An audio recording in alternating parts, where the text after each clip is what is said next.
కళ్ళు మూసి కళ్ళు తెరిచేలోపైతే సమ్మర్ పోయి మళ్ళీ వర్షాలు వచ్చేసినంత ఫీల్ వస్తుంది. ఎందుకంటారా, తిరుపతిలో వారం నుంచి ఒకటే వర్షాలండి. మార్నింగ్ వస్తే ఈవినింగ్ రాదు, ఈవినింగ్ వస్తే మార్నింగ్ రాదు. ఒకసారి అయితే సడన్గా వచ్చేసింది అనమాట. ఫ్యామిలీ ట్రిప్ కూడా క్యాన్సిల్ చేసుకున్నాం దీనివల్ల. కాబట్టి చూడండి, ఈ విధంగా పురుగులు అయితే వచ్చేసాయి. చాలా రెక్క పురుగులు అయితే వచ్చేసాయి అనమాట.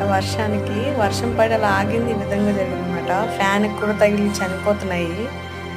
ఇల్లంతా ఈ రెక్కలు అనేది నిండిపోయింది అనమాట. చూడండి, వాళ్ళ క్యూట్గా ఉంది కదా చూడడానికి.